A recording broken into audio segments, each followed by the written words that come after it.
皆さんこんにちは。今回はアフターエフェクツの標準エフェクトの中でも最も使用頻度が高いであろうレベル補正とトーンカーブについて解説していきたいと思います。使う頻度や役割を考えると AE 初心者が最初に覚えるべきエフェクトとも言えます。この2つのエフェクトはどちらも映像の明るさやコントラスト、色調を調整するためのエフェクトです。ではまずレベル補正の解説をしていきます。エフェクトからカラー補正、レベル補正を適用します。レベル補正はヒストグラムをもとに黒、白、中間調の値を調整することでコントラストや明るさをコントロールするエフェクトです。この棒グラフのようなものがヒストグラムです。画像内のピクセルの輝度の分布を示しており、暗い部分、明るい部分の割合を把握するのに役立ちます。ではこのヒストグラムを解析してみましょう。まず画像内の暗い部分を確認してみます。これを可視化するためにエフェクト、キーイングから抽出を適用します。適用した抽出の適用順をレベル補正の上に移動します。抽出は特定の輝度範囲を透明にすることができます。ブラックポイントの数値を上げていくと画面内の暗い部分が透明になっていきます。ブラックポイントを42まで上げたところで扉の下の隙間やドアノブが透明になりました。このようにこの画像のどの部分が最も暗いかを確認することができます。今度はホワイトポイントの数値を下げてみましょう。すると最も明るい部分である照明や窓からの光部分が透明になりました。どの部分が最も明るいかを確認できます。抽出は一度オフにします。では本題のレベル補正について詳しく見ていきます。まずヒストグラムの説明をします。ヒストグラムは右端に行くほど明るいピクセル、左端に行くほど暗いピクセルを表します。こちらはヒストグラムの拡大イメージです。ヒストグラムは縦軸がピクセル数を表しており、横軸は明るさを表しています。拡大するとこのような棒グラフになっています。単純に高さがある部分はその該当する明るさのピクセル数が多いことを表しています。先ほど解析して分かったことは、このヒストグラムの暗い部分のピクセルの山が画像の扉の下の隙間やドアノブのピクセルを示しています。逆にヒストグラムの明るい部分のピクセルの山が画像の照明の光のピクセルを示しているのです。例えばこのような画像が全体的に明るい場合、明るいピクセルが多いのでヒストグラムはこのように右側に山を作ります。逆にこのような画像が全体的に暗い場合、暗いピクセルが多いのでヒストグラムはこのように左側に山を作ります。ヒストグラムの下のスライダーが入力レベルのスライダーです。右端の黒三角が白入力レベル、左端の白三角が黒入力レベルを示しています。まずこの入力レベルで元画像の白レベル、黒レベルを指定します。例えばこの白入力レベルを内側にスライドすると、このカーソルより外側の範囲のピクセルは最も明るい白になります。つまり結果的にハイライトが強調されます。逆に黒入力レベルを内側にスライドすると、このカーソルより外側の範囲のピクセルは最も暗い黒になります。つまり結果的にシャドウが締まり、暗い部分が強調されます。これでレベル補正で画像のコントラストを強くすることができました。入力レベルに対して下のグレースケールのバーについているスライダーは出力レベルのスライダーです。入力と出力のカーソルはそれぞれリンクしており、入力レベルで指定した最も明るい白と最も暗い黒をこの出力レベルで明るさを再設定して出力します。現在出力レベルのカーソルはグレースケールのバーの白と黒を指していますので、入力レベルのカーソル、つまり最も明るい白は完全な白、最も暗い黒は完全な黒となっています。これを例えば白出力レベルを内側にスライドするとどうなるでしょうか。 50% グレーまでスライドしました。すると入力レベルでいう最も明るい白が 50% グレーに設定されます。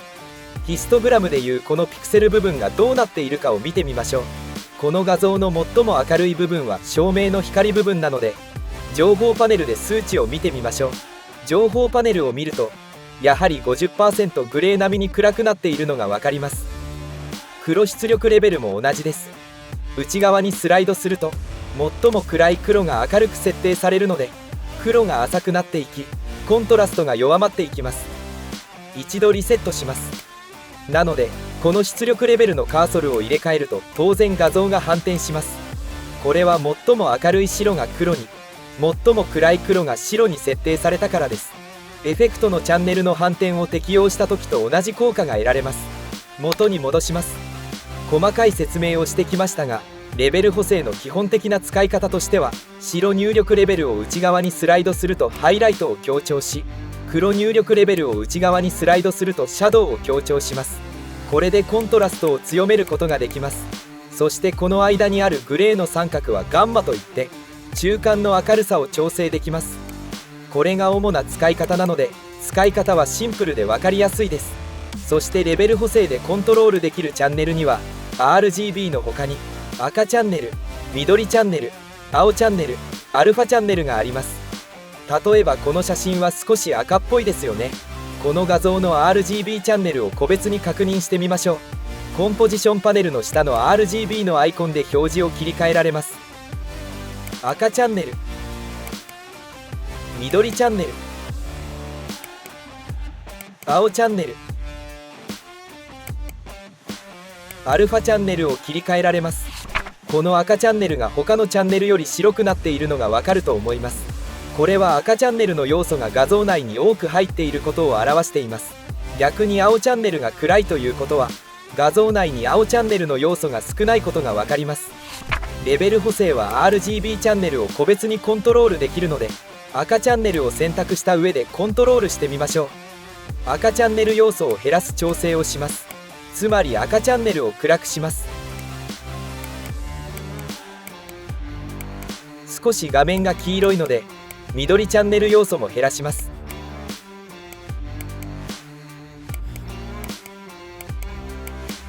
こんな感じでいいでしょう。AE をもっと使いこなしたい、クリエイター同士で交流したい、そんなあなたにぴったりのオンラインコミュニティ、クリエイターズスペース。ここでは学べる、つながる、挑戦できる。動画コンテンツでスキルアップ、チャット欄で他のクリエイターと交流、課題チャレンジでは情報よりも体験、共通の課題を通して実際に手を動かしてみんなでスキルを磨くことができます。希望者には私も全力でサポートします。あなたのアフターエフェクツライフを次のステージへ。今すぐ概要欄をチェック。それでは次にトーンカーブについて解説していきます。まずレイヤーにトーンカーブをエフェクトのカラー補正から適用します。トーンカーブもレベル補正と役割は同じで、映像の明るさやコントラスト、色調を調整するためのエフェクトです。トーンカーブでは、例えば画像を明るくしたいときはこのようにグラフの真ん中を上に引き上げます。逆に暗くしたいときはグラフの真ん中を下に引き下げます。このグラフについて解説しますが、トーンカーブではこのグラフの横軸が入力レベルで、縦軸が出力レベルを表しています。横軸は左端が黒、右に行くほど明るくなり、右端は白を表しています。縦軸は下端が黒、上に行くほど明るくなり、上端は白を表しています。つまりこの初期状態の右肩上がりのグラフは入力レベルと出力レベルに差異がない。つまりトーンカーブによる影響が全くない状態になります。入力レベルとは元の画像の明るさのことで、出力レベルはエフェクト適用後の明るさです。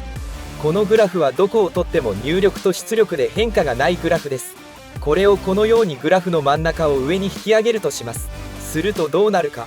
入力レベルの大部分を見てみると、出力レベルでは軒並み明るい数値に引き上げられています。なので結果的に画像は明るく調整されるということです。逆にグラフの真ん中を下に引き下げた場合を見てみると、入力レベルの大部分を見ると、出力レベルでは軒並み元の数値よりも引き下げられています。なので結果的に画像は暗く出力されるということです。ではこの S 字のグラフではどうでしょうか。画像のハイライト部分はより明るい数値に変換され、画像のシャドウ部分はより暗い数値に変換されています。つまり画像のコントラストを強調する調整になっています。話を複雑にしてきましたが、本来トーンカーブを使う時にはここまで話した入力レベルや出力レベルを意識する必要はありません。単純に画像の明るい部分はグラフを引き上げて、画像の暗い部分はグラフを引き下げて、黒を占めるというように感覚的に操作すれば良いです。他にも逆 S 字のグラフではコントラストを弱めることができます。グラフを元に戻します。なんとなく理解できてきたと思います。さらに理解を深めましょう。トーンカーブの最も明るい部分を左にスライドする。グラフをこのように動かすことはレベル補正でいう白入力レベルを内側にスライドした時と同じです。逆にトーンカーブの最も暗い部分を右にスライドする。グラフをこのように動かすことはレベル補正でいう黒入力レベルを内側にスライドした時と同じになります。つまり今の画像の状態はレベル補正でコントラストを強めた時と同じ状態です。これを見ればわかるようにレベル補正では限定的な調整が行われています。この画像の 75% 以上のハイライトが真っ白に、25% 以下のシャドウ部分が真っ黒に、それぞれ極端に変換が行われています。それと比べてトーンカーブで S 字に調整した時は同じくコントラストを上げましたが、 S 字にすることで階調を潰さずに黒つぶれや白飛びを抑えてコントラストを強めることができます。この曲線の調整ができるのがトーンカーブの最大の特徴です。言い換えるとレベル補正ではこのような複雑なことはできません。あくまで白、黒、ガンマの3点を調整することしかできません。その間の数値の補完についてはトーンカーブのように調整できません。エフェクトをリセットします。今度はトーンカーブの最も暗い部分を上にスライドする。グラフをこのように動かすことはレベル補正でいう黒出力レベルを内側にスライドした時と同じになります。トーンカーブの最も明るい部分を下にスライドする。グラフをこのように動かすことはレベル補正でいう白出力レベルを内側にスライドした時と同じになります。このことからもトーンカーブの方が細かい調整ができるためより高度な補正が可能です。エフェクトをリセットします。入力レベルの数値と出力レベルの数値が反転するように左肩上がりのグラフを作ると画像は反転します。これは画像の最も明るい部分を最も暗い部分に変換して出力して、最も暗い部分を明るい部分に変換して出力するためです。エフェクトをリセットします。ではここからはトーンカーブのツールの機能を順番に説明していきます。まず左上のこの3つのボタンはグラフの表示の大きさを3段階で変更できます。そして今までパスでグラフを操作していましたが、これはベジェツールが選択されているからです。右側のペンシルツールを選択することで手書きでグラフを描くことができます。手書きで書いた場合スムーズなグラフを描くことが難しいと思います。そんな時は下の滑らかにするボタンがあるのでこれを押すことでグラフを滑らかに補正してくれます。複数回押すことでグラフの曲線がなだらかになります。グラフの下のボタンを見ると開くボタンと保存ボタンがあります。これらはこのグラフをファイルとして書き出して読み込むことができます。グラフデータの形式はベジェツールで描いたグラフは ACV ファイル、ペンシルツールで描いたグラフは AMP ファイルです。保存ボタンでグラフを保存してみましょう。今回はペンシルツールで描いたグラフなので AMP という拡張子のファイルを保存します。今回はテストという名前をつけて保存します。エフェクトをリセットして今保存したグラフを読み込んでみましょう。開くのボタンを押して表示するファイルを全てのファイル形式にして先ほど保存したファイルを読み込みます。するとグラフを読み込むことができました。このファイル形式は Photoshop のトーンカーブでも書き出せるので Photoshop と After Effects で共通で使えます。エフェクトをリセットします。そして次に自動というボタンがあります。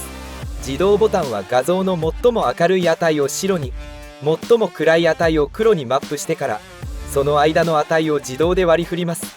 例えば画像の入っているコンポジションに入り前もって画像をレベル補正で出力レベルを内側に調整してコントラストを弱めた画像を作ります。ヒストグラムを確認したいのでヒストグラムの確認用にもう一つレベル補正を適用します。このように棒グラフが真ん中に集まりサイドに隙間があるヒストグラムは真っ白と真っ黒のピクセルがないわけですから眠たい画像になっていることを表しています。上の階層に行きます。ここでトーンカーブで自動ボタンを押してみましょう。するとこのように自動で明るさが調整されました。ここにヒストグラム確認用にレベル補正を適用します。するとサイドにあった隙間がなくなっていますね。このように白と黒を最大限に使いコントラストを強めてくれるような調整を自動で行ってくれます。リセットボタンは今編集しているグラフだけを初期状態に戻します。エフェクトをリセットします。最後になりましたがレベル補正と同様にチャンネルの項目でそれぞれ RGB チャンネルと α チャンネルを個別にコントロールできます。赤チャンネル、緑チャンネル、青チャンネル、アルファチャンネルとチャンネルを個別にグラフをコントロールすることができます。実際にトーンカーブで色補正をしてみましょう。このような石膏像の画像を配置します。スケールを 32% にします。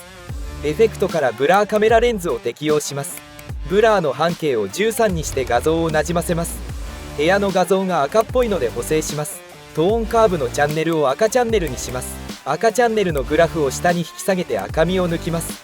ヴィーナスのレイヤーを選択してここにレベル補正を適用します。レベル補正でコントラストを下げます。ヴィーナスのレイヤーにトーンカーブを追加します。トーンカーブの赤チャンネルで少し赤くしてなじませます。緑チャンネルも少し追加して黄色っぽくします。どのくらい変化したか元のヴィーナスの画像を横に並べてみましょう。光の当たり方は合っていないと思いますが、色味としてはおおむねなじませることができました。もう一つトーンカーブの使用例として新規でコンポジションを作成します。平面を作成し名前を PT に変更します。ここにエフェクトのパーティキュラーを適用します。トーンカーブでパーティキュラーに色をつけましょう。まずパラメーターを調整していきます。パーティクルの数を1万に変更します。エミッターの向きを方向に変更して X 回転に90と入力します。位置の Y 座標を1080にします。速度を1000にして環境の中の空気の乱れを展開し位置に影響を150にします。乱れコントロールの中の複雑さを1にします。再生します。パーティクルの不透明度を 10% に変更します。これで粒子一つ一つがかなり透明になりました。ではこのパーティクルに色をつけていきましょう。まずトーンカーブを適用します。チャンネルを赤に変更して赤チャンネルを引き上げます。しかしパーティクルの色が変わりません。これはパーティクルの色が真っ白に設定されているので赤チャンネルの値を上げてももうすでに上がりきっているからです。RGB 値を低くするためにパーティクルの色をグレーに暗くします。すると狙い通りパーティクルに色がつきました。それでは緑チャンネルのグラフも引き上げてみましょう。パーティクルの色が黄色になりました。青チャンネルのグラフは逆に引き下げてみます。するとよりパーティクルが黄色くなりました。それではアルファチャンネルも調整してみましょう。チャンネルをアルファに変更します。アルファチャンネルはグラフィックの不透明度のことです。コンポジションパネルの下のスイッチで表示をアルファに変更します。これがパーティクルのアルファチャンネルの状態です。アルファチャンネルの値をトーンカーブで調整します。このようなコントラストを強める S 字カーブに変更しました。シャドウが強調されたためパーティクルの表示範囲が狭まりました。表示を RGB に戻して背景を黒にします。再生します。アルファチャンネルの値を動かしたためパーティクルの形がだいぶ変わりました。ビフォーアフターで比較してみましょう。色の明るさやコントラストは変わっていませんがパーティクルの表示範囲が変わったことが分かります。このようにアルファチャンネルのコントラストを変更することでパーティクルをメリハリの効いたルックに調整することができます。いかがだったでしょうか。今回はレベル補正とトーンカーブについて解説してきました。レベル補正とトーンカーブはどちらが優れているか。結論から言うとトーンカーブの方が細かい調整ができるため高度な補正が可能です。ただし AE の標準エフェクトのトーンカーブはヒストグラムを表示しないためその点ではレベル補正に劣ります。ですが私もトーンカーブはレベル補正の上位互換のエフェクトで色調補正に関しても万能なエフェクトだと思います。 AE 初心者の方は特に早い段階でトーンカーブを使いこなせるようになると映像制作に幅を持たせることができると思います。今回の動画はこれで終わりです。ご視聴ありがとうございました。